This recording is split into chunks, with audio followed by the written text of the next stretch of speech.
It's time for episode number 279, and we're talking to a duo of boutique owners / sisters with not only one, but two storefronts and a very busy online boutique. You guys are going to love hearing from the girls at the Red Racoon Boutique. Let's talk about your business, strategy, and the juicy details of what actually works, from mainstream fashion to fashion on Main Street and the entire ecosystem behind it. How do we scale your company and do it with the balance and the happiness that we all seek? Let's hear from those insiders, experts, and strategists that actually make it happen. I'm your host, Ashley Alderson from the Boutique Hub, and I can't wait to chat.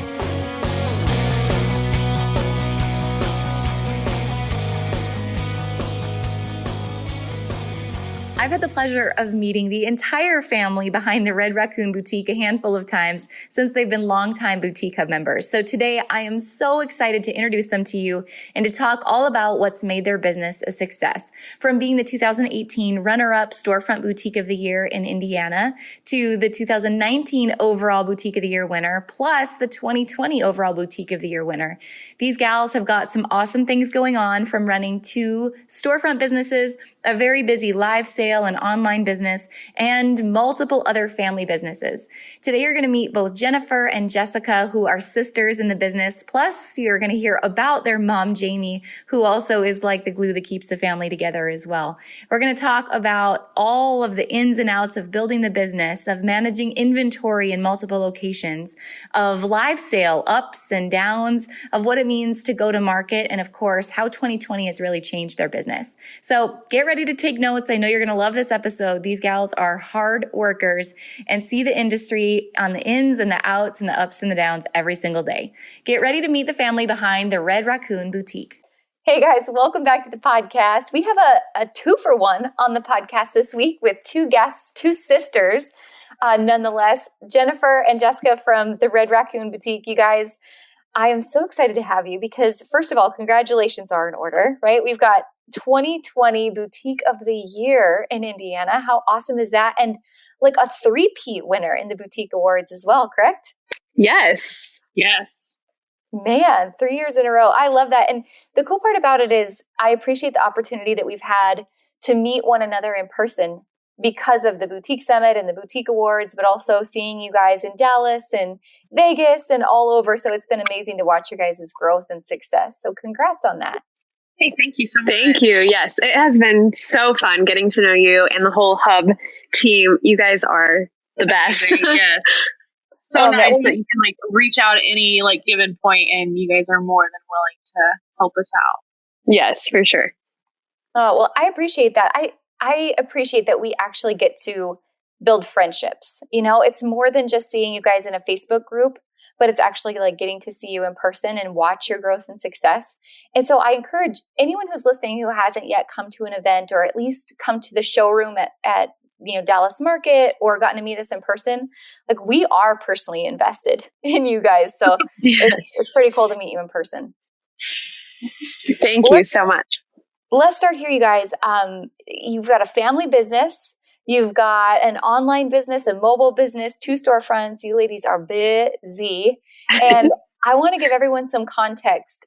Tell me the backstory of how the boutique business came about in your family. Okay. Well, I am Jessica, and I'm talking now. But so the boutique started kind of on a whim, I guess I would say. Our parents have owned and operated their own business our entire lives, Jen and I, so for 30 plus years. And throughout that time, I never really knew, but my dad, with his lumber company, really wanted to get the byproducts of the lumber company on a highway front, as far as the storefront being on the highway rather than just on our dirt country road. So my mom and I were actually at a horse show, and my dad called my mom and said, I'm just calling to let you know that I just purchased this old restaurant building that we all knew where it was. And my mom said, okay, and what are we going to do with that? And he said, well, I'm going to move the mulch over there and, have the rock. And with that, we'll do a garden center. And anyone who knows my mom knows that she absolutely loves to decorate and has always been very good at home decor and just stylizing her home. So naturally, she said, well, if we're going to do that, we need to put some home decor in there. We have this 5,000 square foot building that we need to fill. We can't just have it sitting empty. With just the garden center on the outside. So my mom started that. And at that time, my sister was actually working at the lumber company in the office. And so she got pulled from the office to the store. And as this is all evolving, I, being the person I am, I guess, begged my dad to let me have a very small portion of the store. I would say it's 400 square foot where we started, the clothing portion. If that. Yeah, maybe 400 square feet. I begged him, will you please let me put clothes in there? And my dad is the furthest from fashion that you could ever get. And I begged. I mean, I literally begged. And he told me no for a really long time and said, that's a horrible idea. Don't invest your money in that. We live in a very small community, a very small county, and it's not going to work. And I really don't want to see you invest all of your savings into that to just throw it away. So then again, being the person I am, I just kept going back and begging. And finally he said yes. And so that is how it evolved. It went from being that small area in our storefront to now encompassing the whole 5,000 square foot. We do still do the home decor and the rock and mulch, but our store is very lifestyled. So it's all intermingled. And from there, then how many years later? 3 years later, the second store? I believe 3 years later, we were able to open a second storefront, which is... What year you got married? Because we couldn't finish the building until after the wedding. 2017. So yeah, it would have been 3 years. Yep. So we opened our second storefront, and honestly, the plan with the second storefront was to just be open during a absolutely huge festival that we have in town every year that goes on for 10 days that brings millions of people to the area. And then the remainder of the year to rent it out as for bridal showers or more of an event space. And we quickly learned that wasn't going to work, that we needed to be open at both stores all the time based upon our customers' requests and them begging us to stay open. Which is crazy to us because when we opened, we were like, there's absolutely no way whatsoever we can have two storefronts 10 minutes apart. Like, that's crazy talk. Yes. Why would you not drive that extra 10 minutes? But we're kind of here to tell you that it works. Yeah. But we do keep our inventory separate. We do. And I think that is a huge part that we definitely adapted to our customers' requests and then used our brainstorming and knowledge to figure out what was going to be the best way to make it work for everyone. And so that's the avenue that we went with, having the two of them open. Mm-hmm. Tell me more about that process and that decision. I think there's a lot of people listening that have at least one storefront and they've considered opening a second. How did you make that determination, and how did you start with inventory for that second storefront? And how do you track some of that now? I would say the way that we started, as far as figuring out, okay, yes, let's keep it open.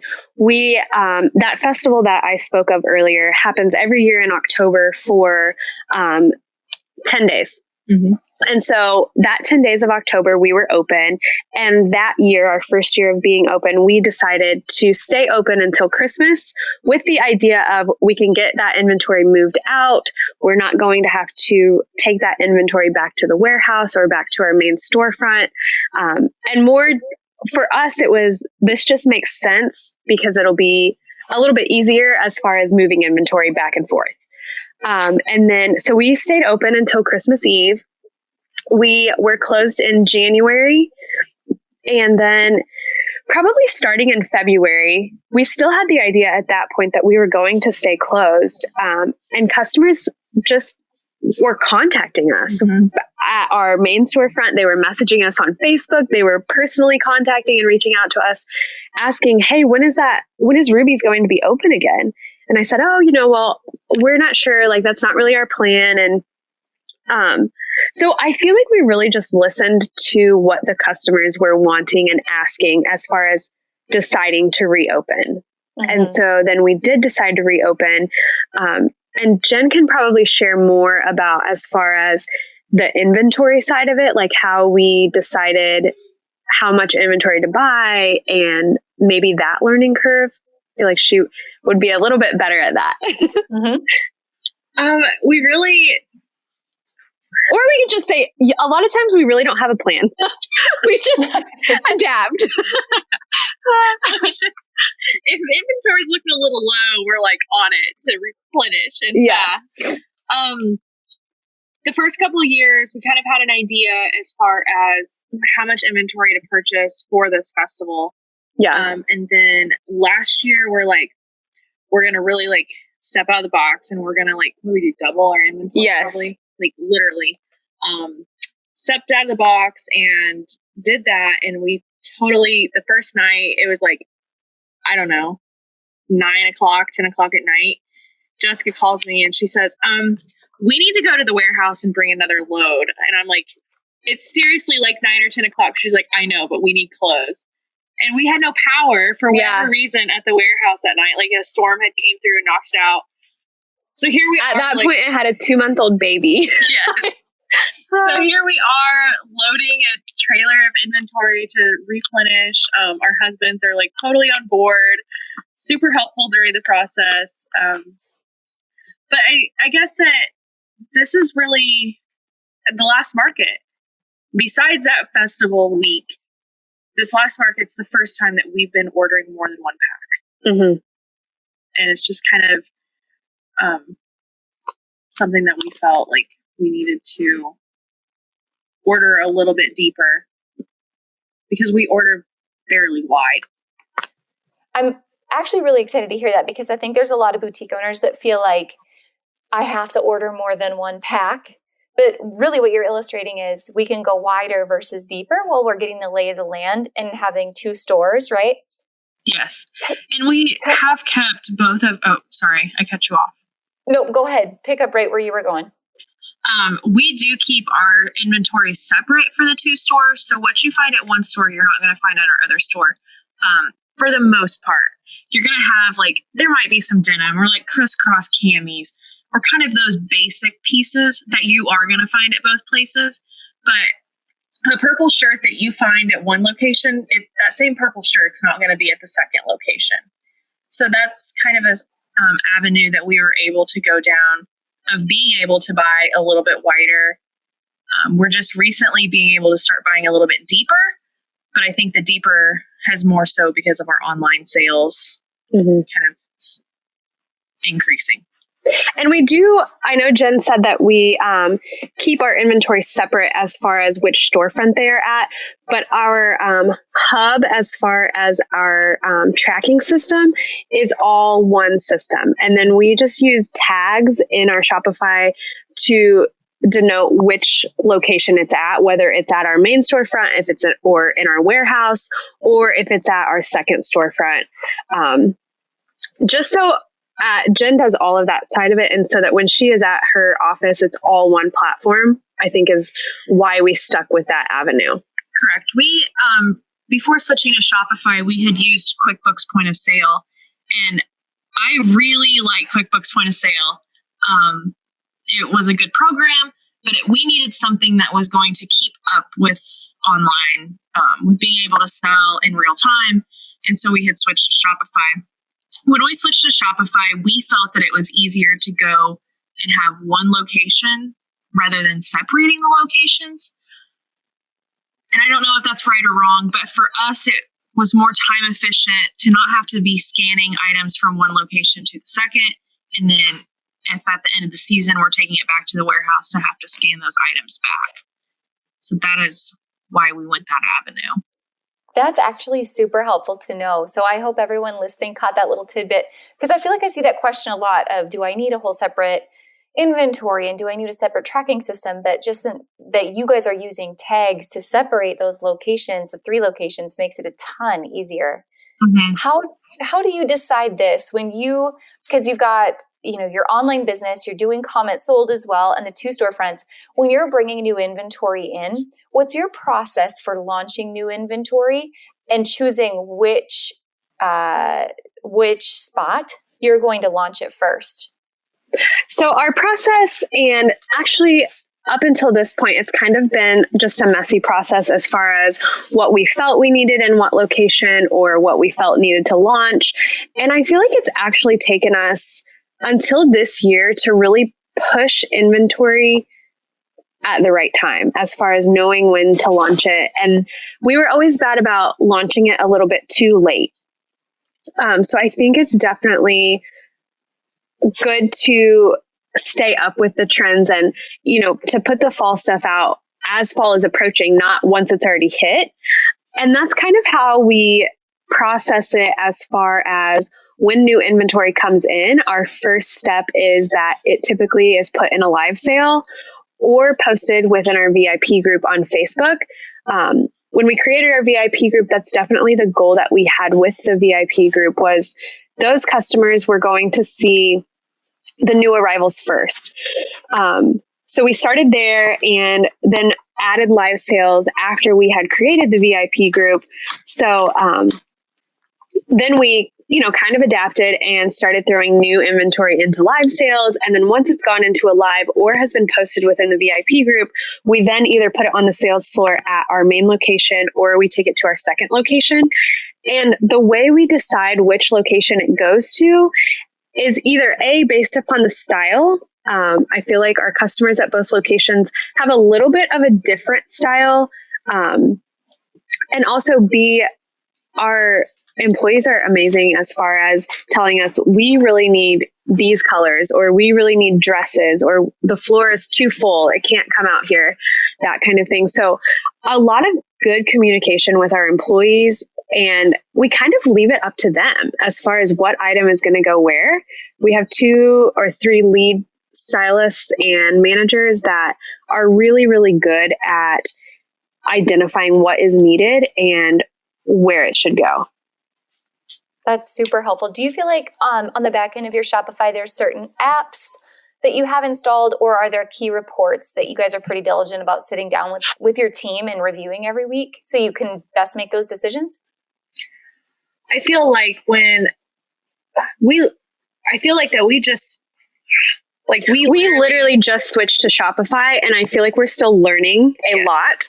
Mm-hmm. So I don't feel like we are gurus at it by any means as far as Shopify, but Jen does run reports as far as sales, goals, and you can talk through that. So we do 3 different sales goals across the board for the employees, based on whether you're a part-time employee, you have to have at least 30 hours a month, and then a full-time employees. And so we do 3 different brackets of goals, and they're a percentage. I think that it's 15%, 25%, and 50% increase. In those 3 brackets, you get a different bonus per bracket. And so those are numbers that I run quite frequently, that I can go to the girls and say, this month we're doing really well. Versus this month, hey, we're a little behind. On those, we don't show the actual numbers. Mm-hmm. It's just a bar, and that way they can kind of look at it without being too open with the financial side of the business. Mm-hmm. Yeah. So, but I feel. Go ahead. Oh, no, go ahead and finish your thought. Oh, I was just going to say, I feel like we're all very open as far as saying, okay, we have way too many shoes right now. We really need to work on selling shoes. We need to put a shoe in the dressing room with our customer that would go well with the outfit they've chosen. Or, when last year, I know we have talked about that festival a few different times, my mom ordered a ton of Buffalo Plaid Judy Blues. And we knew that if we did not have those sold by November 1st, we weren't going to sell them. And so we're very open with everyone in that aspect with our girls, that we typically do a morning meeting at least once or twice a week and discuss those kind of things. And I feel like that is definitely crucial, especially when we have two storefronts and managing the inventory at two different places. So with that many employees and you're kind of keeping everything straight in all these locations, what does your team management schedule look like? You had mentioned meetings. How often do you meet and how do you set up those team experiences? So we do the morning meetings at least a couple times a week. We're honestly just very open communication. We don't have a ton of structure as far as every Tuesday we are going to talk about this. And I know that probably isn't exactly what you would expect to hear, but we just try to be very open with our employees. Our office spaces are open concept, and actually just because of how our building was set up when we purchased it, our offices separate our storefront from our warehouse. So when the girls, are needing to grab something from the warehouse or anything, they have to walk right through our offices. So there's a lot of just open communication. Like our live sale area is like smack dab in the middle of our offices. Yes. Definitely a open concept kind of situation. Mm-hmm. Got it. So perfect to keep them engaged. Yes. Yeah. When you guys first got into live selling, let's talk about that for a little bit. I think there's always questions around getting started in live selling and what's working in live selling. Start here for me. What was your biggest ever oopsies or live sale flop that you've had? Well, I think at the time we really didn't know it was a flop, but when we first started our live sales, we literally would haul all of the clothes to my house because our internet at the store was not good enough to stream live. And at this point, we were not using Comment Sold.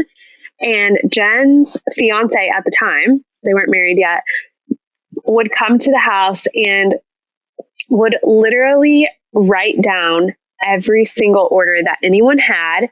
And then the next day, we would go back to the store and invoice everyone and hope and pray to God that they would pay. Mm-hmm. And what percentage do you think would actually end up paying? 60? Yeah.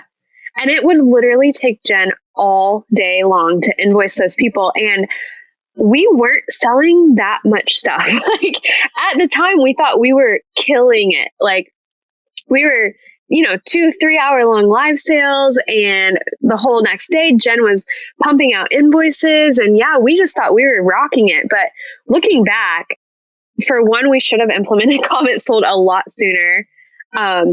Two, we should have had a better plan as far as what to show and how to do it. At the time, ignorance was bliss. We just thought we were killing it. We were so excited. We were pumped. And well, and after we started doing it up here, my husband is like a computer guru. So he was doing like overlays to where we had like green screen per se. And so then I was going in and creating PowerPoints saying that like the shirt's number 100 and the sizes and the price, like basically that like the Comment Sold overlay, like having to type all of that out for 100 items a live sale night. Yes. And then still go back in and manually invoice people. Yes. All the things. Yes. So you're saving time. How have you found ways to optimize your live selling strategy now? Like, are there certain things that have helped you get more viewers on your live sales? I feel like as far as gaining more viewers, not just getting on to sell, but to chat and be human with them, especially during the whole COVID. I feel like just having interaction with people and, we would ask about their day and how everything is going. I feel like our group is very much based on creating a relationship within our community, whether it's online or our in-store customers.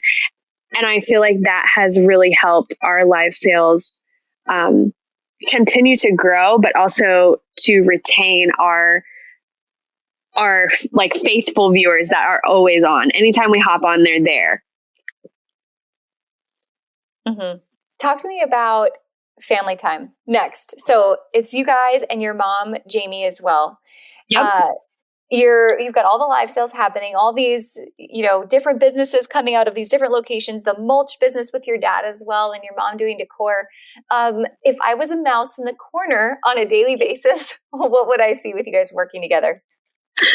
Every day is a whole new world. So my sister and I, Jen and I, are at the store full time. My mom actually is at the office of the lumber company full time, and she pops in on Thursdays to do live sales and pops in.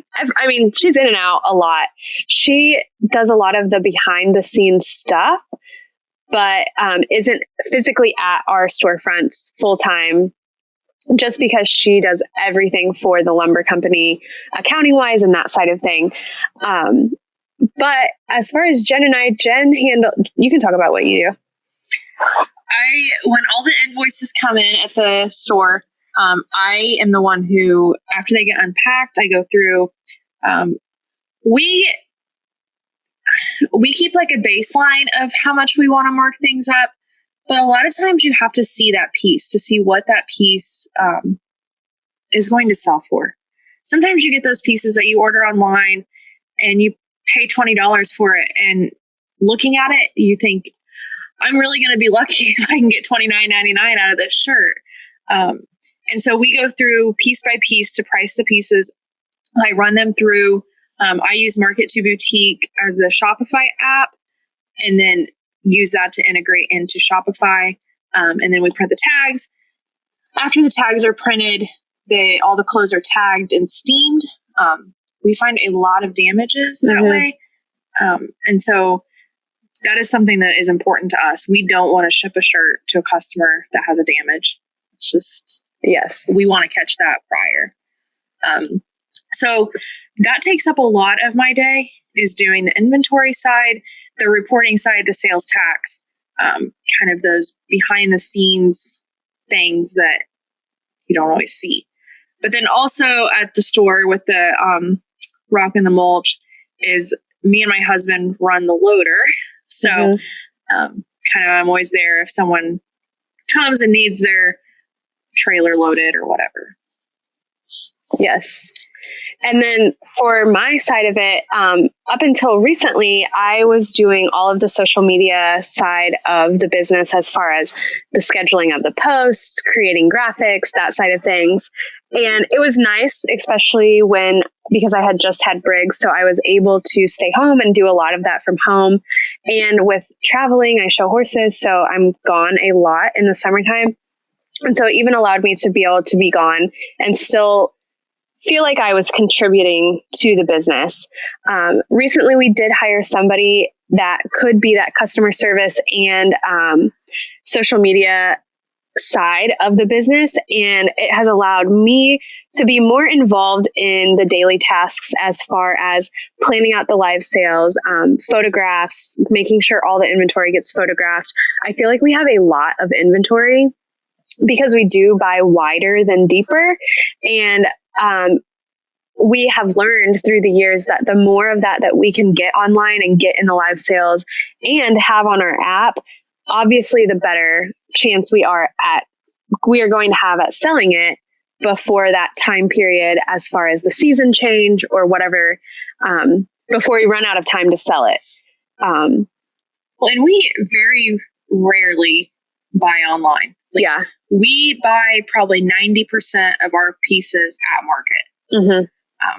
And just mainly because we do like to be able to touch and feel and see what we're getting, rather than having a really good stock photo. Right. And it not be a good piece. Yeah. And the risk is, it's real with that. Yes. How do you guys, as you've looked at your business, obviously I think about your family and I think how important it is that everyone has their own role, right? And it's really what makes, the beautiful music, is when everyone knows how to play their part. But this year's been so crazy, or 2020 has been so crazy, at least. And going to market to buy has been so crazy. How do you guys see your business changing and our industry changing during this crazy time? I think the invention of the iPhone was a magnificent thing. Yes. We have done like sales calls with vendors like FaceTime, and that is probably what saved us through COVID, to be honest. Yes. And honestly, I feel like a huge shout out to our mom too, because I don't know, she has this weird ability to predict things. And she thought before COVID got bad, she's like, I feel like it's going to get bad, is what she thought. And she thought it could become a struggle to get inventory and that kind of thing. And we weren't planning on going to Magic in February. And, she told us, she was like, I am going to stay home with the baby and you and Jen are going to go because I want to be able to at least have inventory and be able to get rid of it rather than not have any inventory in stock. But like Jen said, doing those FaceTime calls with our vendors and really having vendor relationships definitely helped us through that. And I feel like even since things have opened back up and we're getting back to some sense of normalcy, I feel like the vendors are still really adapting to what the situation was and how to move forward from that. We're still getting vendor calls and, some vendors aren't going to market anymore. And I think having that relationship with them is definitely important. And you were about to say? No, I think that you nailed that on the head.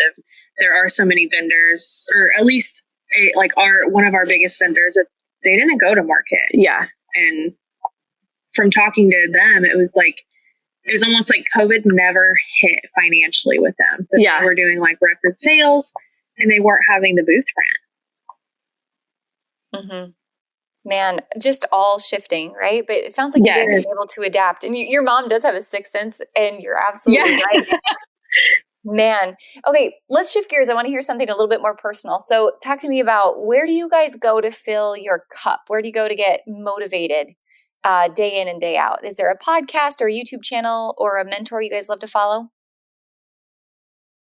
I really enjoy Rachel Hollis's podcast. I like hers. I do at the store. We listen to the Boutique Hub podcast. So yeah, we'll come to work and the manager and I will talk about, did you listen to this? Or did you listen to that? And oh my gosh, there's a new podcast out and you have to listen to it. And so that's always like a nice little thing too. Awesome. Yes. How about any books that you love to read?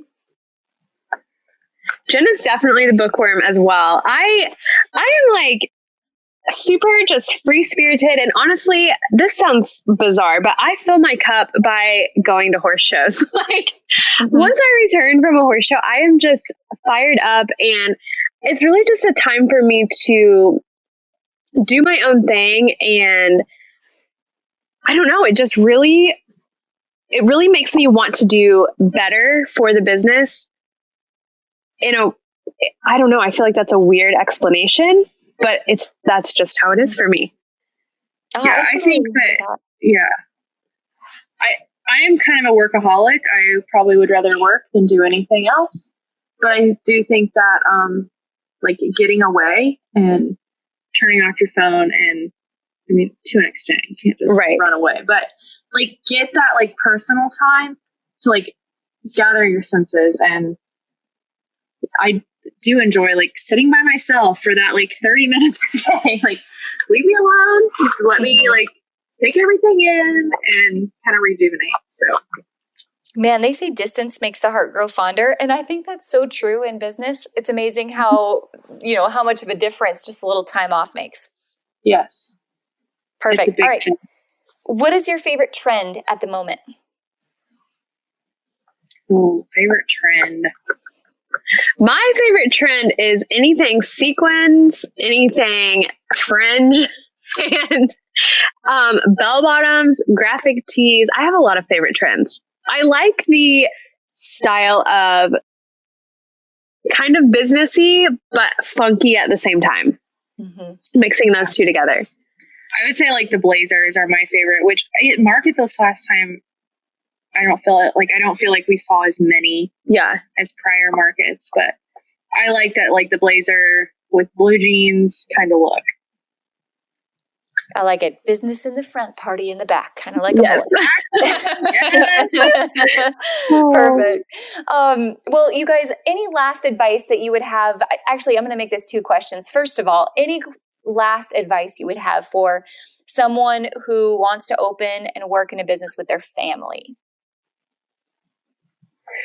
Working in a business with your family is really, really hard.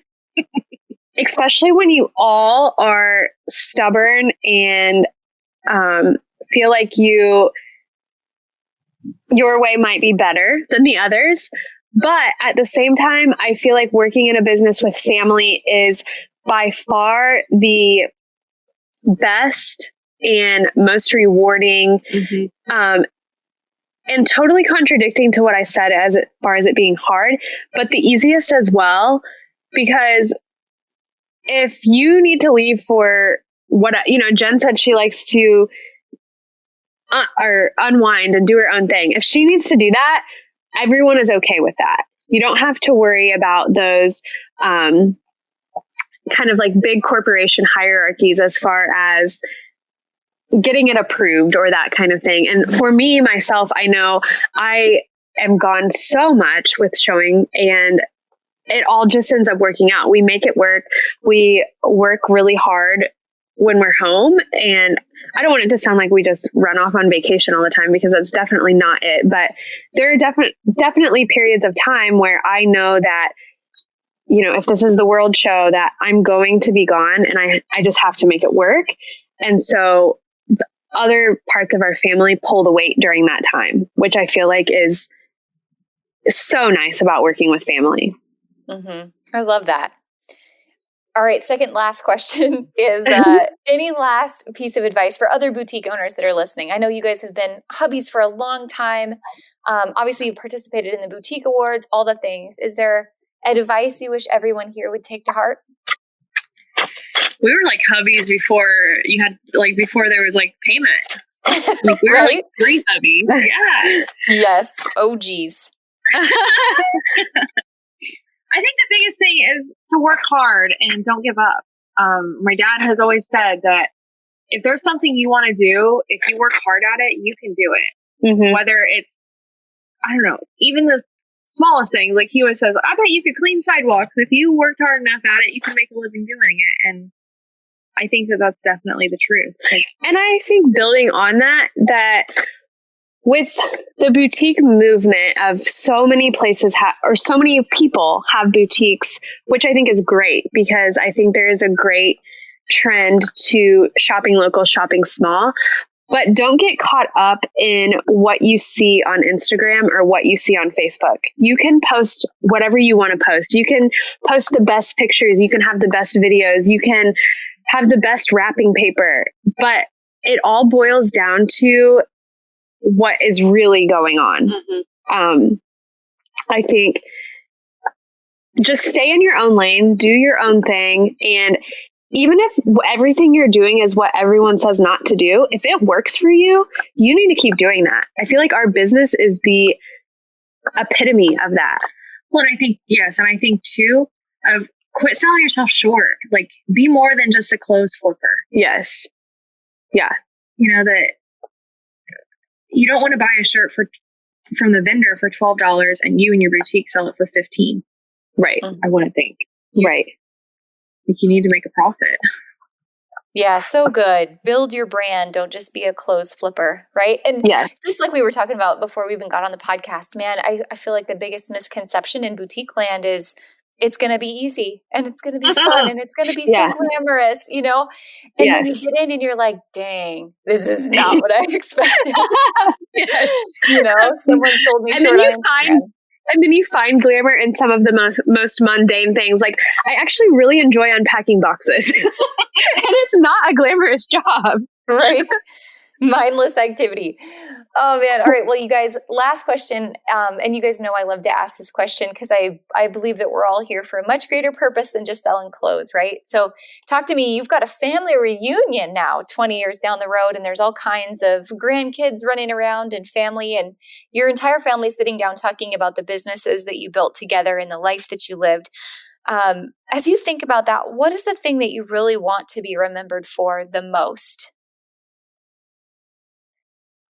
I feel like I really want to be remembered for the most that our mission, our vision, our entire business was about welcoming all women and men. We have some men's clothes, welcoming everyone that comes through our doors with a smile and making them feel that they're worthy, that they're beautiful. And I know that sounds cliche, but that really is the center of our business. And we have had so many customers come back to us and really express that we either A, brighten their day, or B, that, you know, they used to hate shopping because they're a size 3X and they can never find clothes that fit, or it's always shoved back in the back corner, or that they're a size small and, you know, no one will ever help them because they're not curvy enough.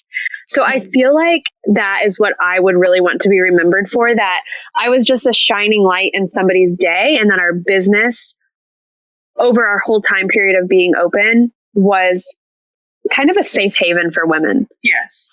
Mm-hmm. I love that. I agree with Jessica that like we want to lead, like we want everyone to feel that way and to put on the clothes that we help them purchase and feel truly good about yourself.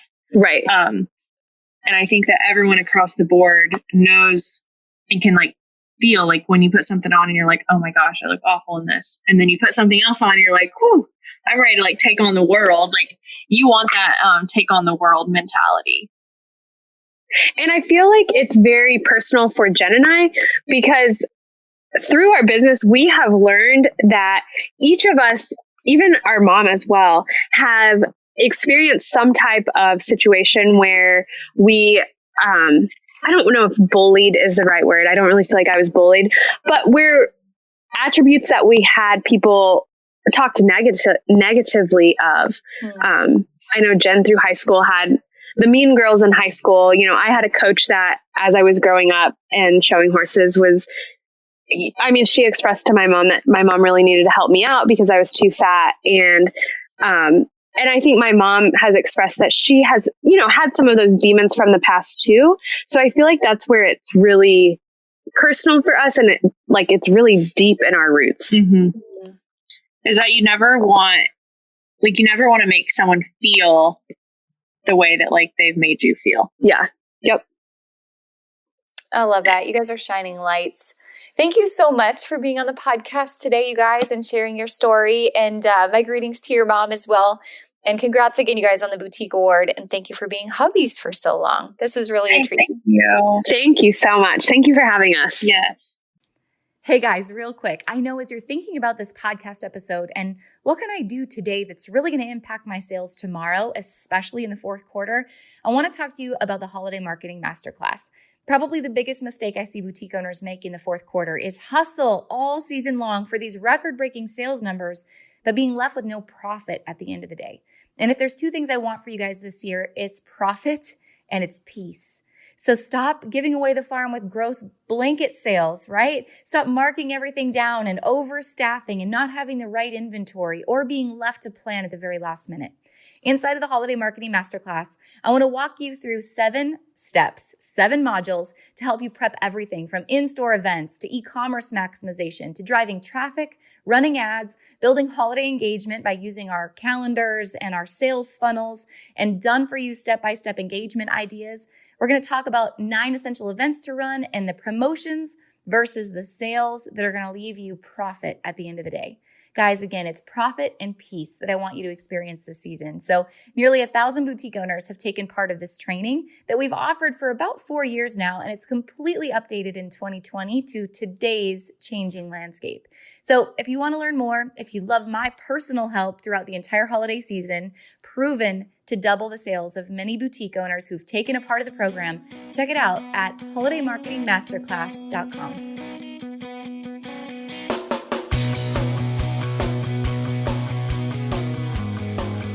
Hey guys, thank you so much for listening to this episode. We hope that you loved it. Don't forget to hit subscribe and leave a rating and review down below for a chance to be one of our featured listeners each and every week. For more information on our spirit of community over competition and how to access complete show notes and bonus downloads from our guests, head on over to theboutiquehub.com and join the community. We'll see you next week.